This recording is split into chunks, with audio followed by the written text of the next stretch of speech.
iyo ubonye ku munwa ko umuntu yasadutse nuko babujijwe kuvuga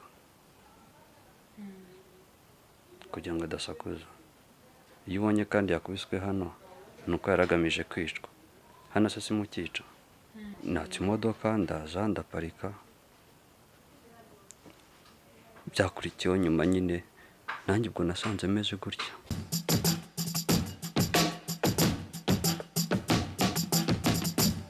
Turabasuje tubaye ikaze mwese mukomeje gukurikirana ibiganiro bya Yawe TV aho muri hose. Reka ngushimire wowe wakoze subscribe ndetse nawe nutarayibukora, uyu ni umwanya mwiza kugira ngo uyikore. Anje nk'ibisanzwe nkuko muri kubibona kuri kamera za Yawe TV, turi kumwe n'umusore niwe tugiye kuganira. Ushobora kwibaza se none uyu nguyu we tugiye kuganira ku biki? Kora like and comment kugira ngo tujye dukorana mu buryo bworoheje. Hanyuma rero nguhe ikaze, tugoye ikaze. Murakoze cyane. Amakuru yawe Ni sawa cyane. umeze neza? Nibyo mbona. Nibyo utabona meze neza.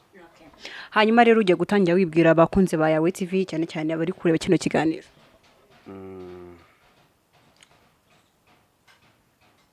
Sekunda ndayare nivuga. Bon. Hari igihe nibagirwa. Hari igihe nibagirwa kuko mba numva ko abantu benshi bagiye banza, ariko amazina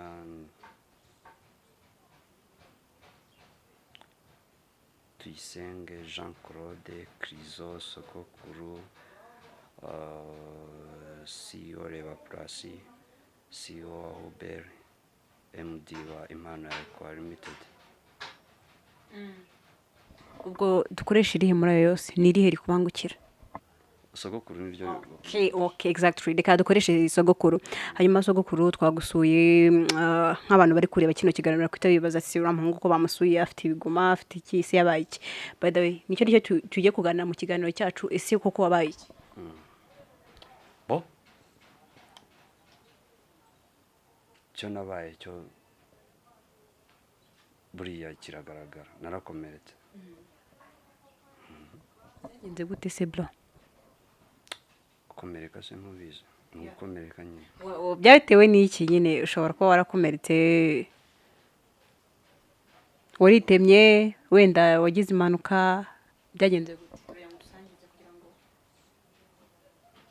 So hari ibintu byinshi bishobora gutuma umuntu akomereka. Hari impanuka, hari urugomo, hari ukwitema, hari no kuba ari uburwayi. Ushobora gukomereka kubera uburwayi wenda hagakomereka, ariko ni kimwe muri ibyo ngibyo tu. Watubwiye se ko byagenze? Ko ngiye hari amakuru mfite yuko hari abantu mwahuye nyine bakakugira nabi. Utagize kuvuga ngo turajya ngo hehe. Nimba yafite ahubwo nturi bwayame. Nayaguha. Oya ntabwo nayaguha kuko ni wowe uyazi. Urabanzanira kuko nimba ubwo ngubwo uyafite. Jise njye yafiteho gato ntabwo yafite, niyo mpamvu nanjye nafashe umwanzuro wo kuza kukureba nkamenya se amakuru koko niyo. Abantu se ntubazi. Ni abantu tu. Byagenze gute se bro? Bo iteka wese nturi umuntu. Ntabwo ujya ubona se umuntu ari gukora neza tu cyangwa hari ikintu yagezeho ukamugira ishyari. We ntibikubaho se. Ibyo ni ibintu bibaho mu buzima bwa buri muntu wese. Ishuri rero umuntu yiga bwa nyuma bikarangira abaye umurozi cyangwa akamwicanye, ni ishyari. Ubwo aho ngaho harimo igisubizo ku byo wambajije. Wari uri kuva byagenze gute? Byabaye kwa kangahe? Ni ngendera ngo tubwire ngo byagenze gute kugira ngo uhure n'abo bagizi ba nabi. Na n'ubu ngubu nshobora guhura nabo. Nibibaho mu buzima bwawe nyine. Okay, nyine ikintu nshaka ko nsobanurira, na n'ubu nshobora guhura nabo ariko njye ntabwo ndahura nabo. We byakubayeho, niyo mpamvu nje hano kugira ngo tuganire, kugira ngo utubwire dusangize inkuru yawe uko byagenze. Niyo mpamvu ndagira ngo tubwire ngo hari kwa kangahe nari ndi kujya hanaha. Nibyo nshaka. Bo ahariho hose iyo ndi kugenda ajya mu nzira, umunsi wari wose baniteguye ko nshobora guhura n'ikibazo, kuko igiti gifite imbuto iteka nicyo giterwa amabuye. iyo ntabwo ushobora gufata umuntu urusi wari wabona abana bagenda ngo bateremo amabuye bari gushakamo ikiza. Mba niteguye isaha n'isaha umunsi ku munsi ko nshobora kugirirwa nabi tu n'abangiriye ishyari cyangwa nkahemukirwa n'abafitiye ishyari cyangwa batifuza nyine tu batifuza icyiza kuri jye. Njyewe ariko ndabiha impamvu sincika intege, ntabwo biba byanciye intege, niyo mpamvu nakubwira ati n'ibisanzwe. N'ibisanzwe ibyo byo bibaho pe, ariko turagira ngo dusangize iyo nkuru yawe. Se koko umuntu ashobora guhita yibaza, wari uri mu kabari se, wararwanye se? Ushobora kwibaza ati se niwe wabatangiye kugira ngo nabo bamurwanye, nibo bagushotoye? Twebwe exactly ikintu dushaka kumenya byagenze gute uwo munsi nyine muhura, cyangwa se iyo saha turi kubyumva ko ari mu nzira, cyangwa se ntabwo tuzi exactly byabereye hehe, yaba ari mu kabari. Turagira ngo tuhamenye, tubwire story iyo yaba ari 5 minutes. Aho byabereye byose mu kabari, kuko muri ino minsi n'akabari ntabwo kemewe, kandi ari mu kabari icyo gihe ntabwo byarinda ko bigera hano. Kandi sinarwanye, sinkunda kurwana njye mu buzima busanzwe, si n'ibintu nkunda, nubwo nize imikino njyarugamba, ariko ntabwo sinkunda kurwana n'umuntu. Niyo mpohoteye gutya we singira ikintu mukoraho, ko mba numva ko ashobora kuba ashaka ko mpfa, ariko ejo nawe ashobora gupfa. Niyo myumvire yanjye. Nk'ubu ushobora kunkubita urushyi nkakureba nkavuga niko wabipanze, gahunda zawe z'umunsi urazirangije. Nuko Yesu muri Bibiliya yabwiye ngo abantu ngo mugenzi wawe nakubita urushyi ugihindukira umuhereza. Na murundi namuhunga, ariko navuga ati gahunda wari wapanze muri uno munsi, uje kureba Kristo wasanga wari ugamije kumukubita urushyi, wenda byari biri mu nyungu zawe cyangwa si yo wishe. Mpita mbikoramo filozofi, bigatuma ntekereza kure. Nacyo reka basi kugira ngo byumvikane neza, kugira ngo ufashe n'abantu bari kureba ibiganiro bya Yawe TV uko byagenze. Hari kwa kangahe, wari uri kuva hehe, hari sangahe? Umunsi wo kwa buriya hari kwa kangahe, gusa ni ku itariki 21. Kwa kabiri byashoboka.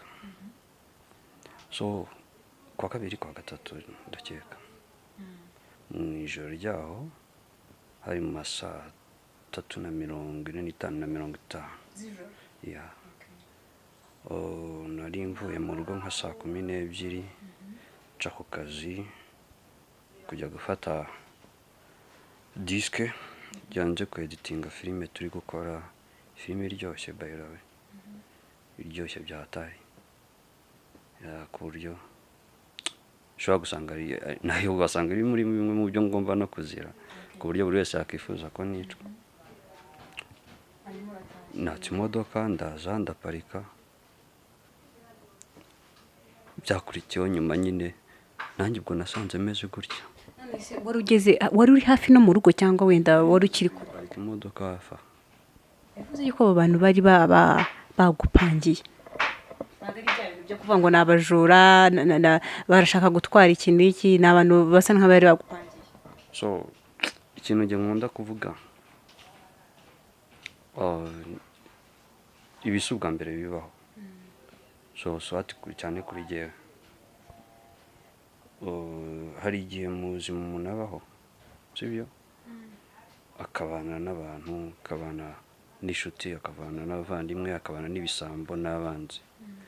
Iyo uri umuntu mwiza cyangwa se ukaba worohera isi, iyo ntabwo ikunda kukorohera, igukorera opposite n'ibyo ukora.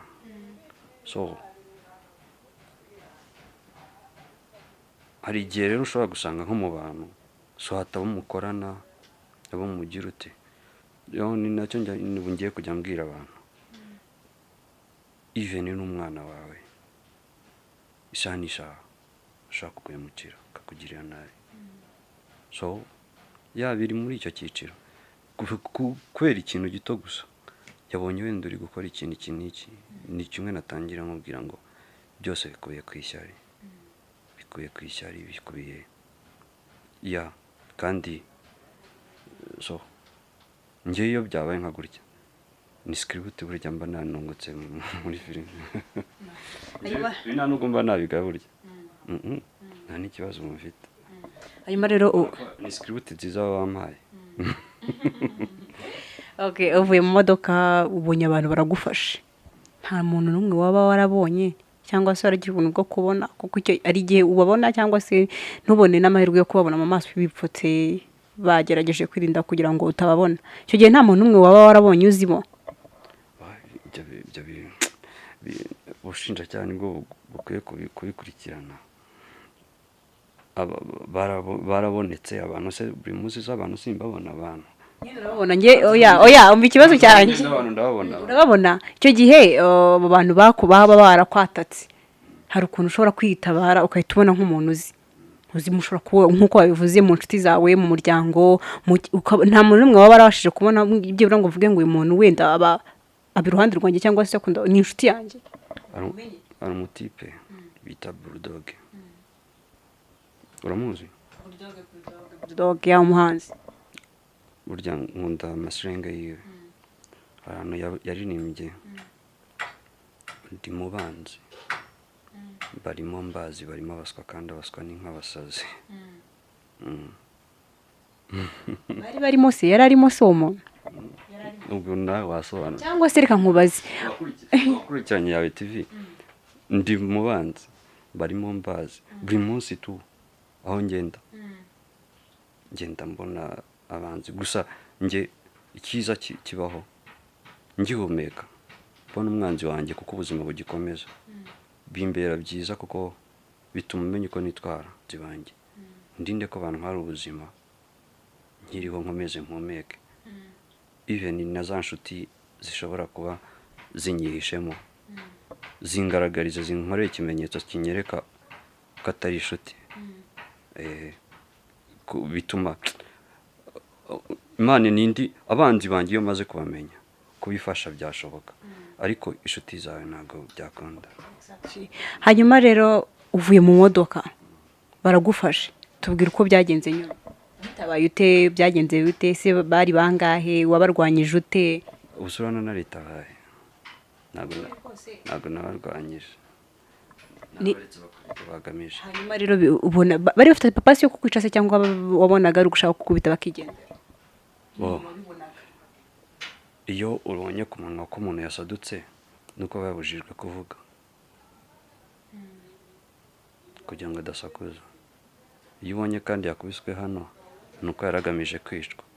Hano se si mu cyico ubwo yindi formule nawe urayibona uri kumbaza ibintu ureba n'ibyo uzi. Ntabwo mbizi kuko sinari mpari niyo mpamvu tugira ngo dusobanurire n'abakunzi ba Yawe TV kugira ngo bamenye se byakugendekeye gute se icyo gihe waritabaye. Ushobora kubona polisi yarahageze cyangwa se n'undi muntu waba waratambutse akajya, niyo mpamvu nkubajije. Ishyamba byigeze kujya byavuge mu Rwanda. Ishyamba nkeka ko ari nk'ishyari. Iyo abantu boys igeze kuri indirimbo yitwa Ishyamba. So rero kugira ngo utaza no kugira ishyamba ryahozeho aho imyaka 11 maze muri ino kariyeri. Ikintu gikomeye cyane kiri muri ino ari music ari creative art harimo ishyamba. Yego harimo ishyamba rikomeye ku mpande zose ku bantu bagiye bakora ari ku cyiciro cy'abahanzi ari abasinayiste ari abaki harimo ishyamba. Yego harimo ishyamba rikomeye. Ntabwo ari mu Rwanda gusa no muri Amerika ryabayeho ba Tupac barapfa ba DMX bafunga imyaka igeze muri 10 n'ingahe. Mu Rwanda nta gitangaza cyakirimo. Rero mu rwego rwo kugira ngo umuntu atabitindaho cyangwa abigira ikibazo sibyo wongera utekereze rya jambo nakubwiye ngo abanzi banjye mbarimo mbazi kandi wibuke rya sengesho senga ngo Mana ndinda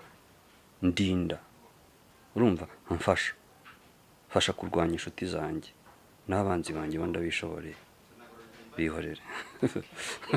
Byumva sogo kubyo turi kubyumva ariko umuntu ari kwita yibaza ngo icyo gihe abo bantu wabivanyemo ute barakuretse bagusiga aho ngaho polisi byarangiye hayaje. Narangije kubona ko ari abanzi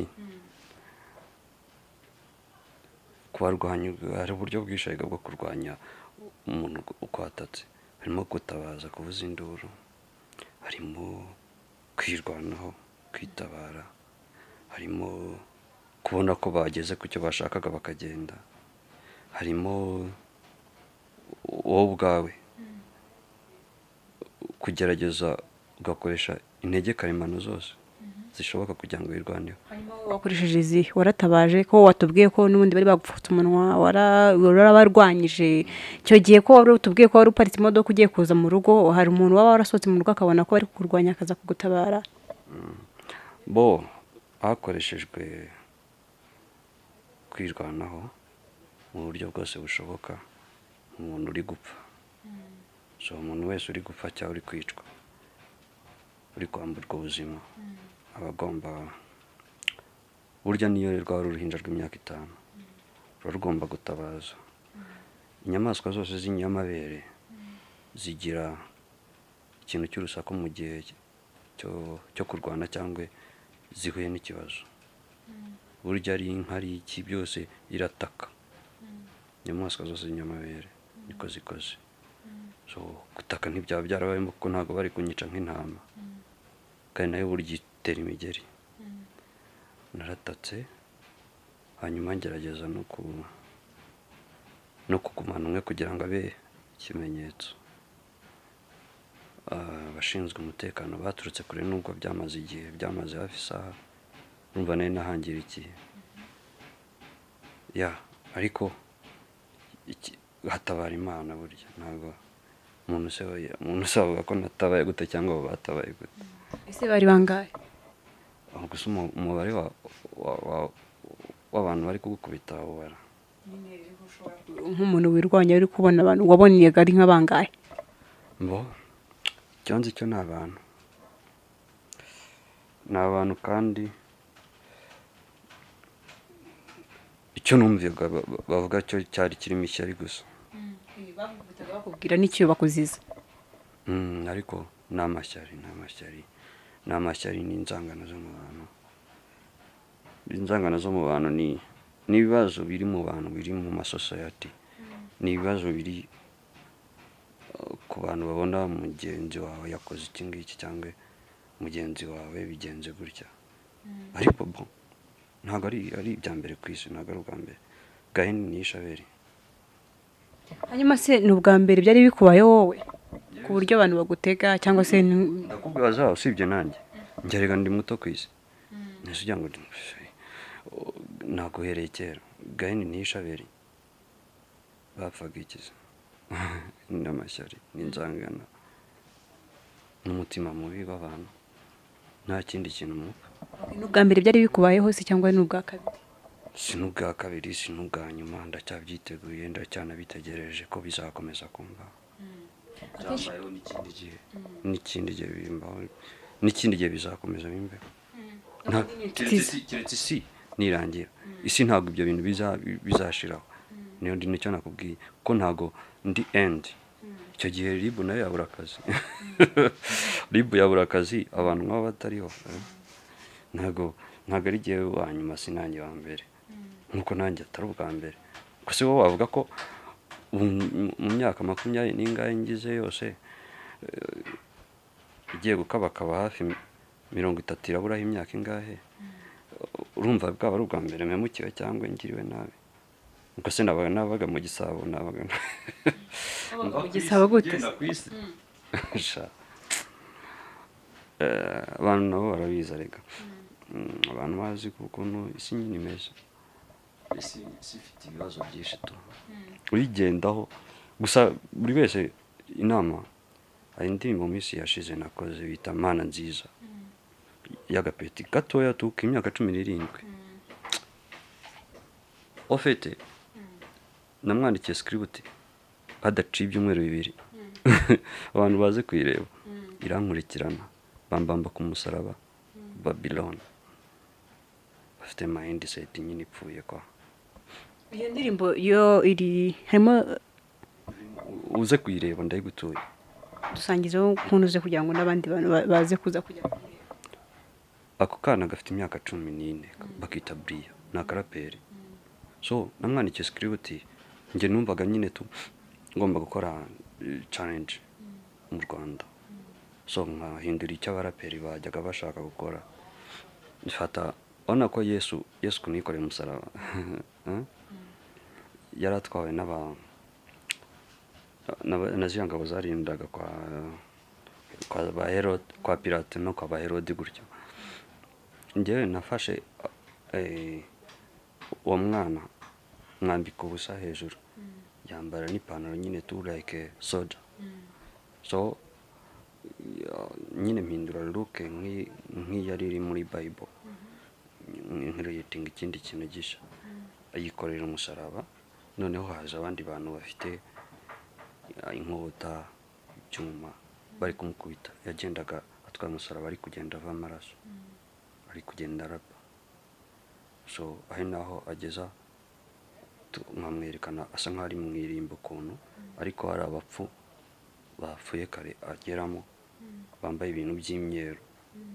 So nyine we abavuga ngo ntukabone ugendera hejuru y'isi ngo wibeshye ngo wibwira kwisumba kuko ni isaha n'isaha iyo si yakumira. hanyuma si ko mukaya twemo tuvugana ukambwira yuko ngo ibyo wanditse ari script waba waranditse iza guhura n'ibyabaye kubayeho. Iyo ndirimbo nyine yahise realite kuko hari harimo abakobwa s'il vous plaît baramukubise biri seriye kuri tele gutyo. Ngezeho njya kubakiza kuko bo bagiye muri action neza nkuko byakagombye. Noneho baramukubita ise uwo mwana ko niwe ushinzwe management, ravuga ngo nibamukubite kugira ngo bibe realite. Baramukubise biri seriye anikora umusaraba ari kugenda arapa anaziritse. Agezeho bakanamuzirika bakagira ute ehana.